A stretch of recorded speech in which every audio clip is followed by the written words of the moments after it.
তো এখানে আমি দোকান থেকে আসার পর আমি ঘরে সমস্ত কাজ করে নেব। আর আমার স্টাইলটা দেখো, পা মোজা, হাতে হাত মোজা, কিন্তু শরীরে সোয়েটার নেই। এটা আমার ছোটোবেলারই স্বভাব যে আমি কিছু মানে শীতের পোশাক পরে আমি কাজ করতে পারি না। তো এটার জন্য আমার বাড়ির মানুষ আমাকে অনেক কথা শোনায়, বলতে এই বাড়ির মানুষ যেখানে আমি থাকি। তো এখন আমি ঘরের সমস্ত কাজ করে নেব।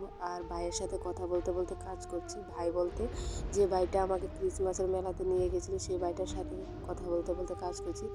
তো ভাই আমাকে বলছে যে, বোন তুই কেমন জানি হয়ে গেছিস, ফোন করিস না, খবর নিস না, কথা বলিস না, কেমন জানি একটা হয়ে গেছিস, তুই আগের মতো নাই। তো এই কথাটা যখন শুনলাম আমার খুব কষ্ট হলো যে ভাই আজকে আমাকে এই কথা বলছে। সত্যি তো আমি কারো খোঁজ নিই না। আগে একটা সময় ছিল যে আমি সবার খবর নিতাম, আর এখন সবাই আমাকে বলছে যে আমি কেমন জানি হয়ে গেছি, কারোর খবর নিই না, খোঁজ নিই না। সত্যি কথা বলতে এখন আর কারোর সাথে মিশতে আমার ভালো লাগে না, কারোর সাথে কথা বলতে আমার ভালো লাগে না। আগে একটা সময় ছিল যাকে ছাড়া আমার একটা মুহূর্ত চলতো না। এখন তার কাছেও ফোন করতে আমি ভুলে যাই, খবর নিতে ভুলে যাই।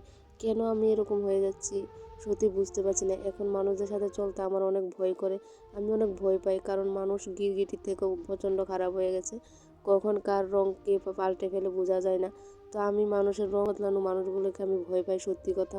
আমি আমার মতো আমি চাই আমার সাথে যারা চলাফেরা করে তারাও আমার মতো হোক। তো এখানে দেখো আমি দুইটা পার্সেল নিয়ে এসেছি, একটা ড্রেস আর একটা হচ্ছে রুদ্রাক্ষের মালা টাইপ একটা। তো আমার এগুলো খুব ভালো লাগে, তাই আমি একটা নিয়ে এসেছি। কেমন হয়েছে অবশ্যই কমেন্ট করে জানাবে।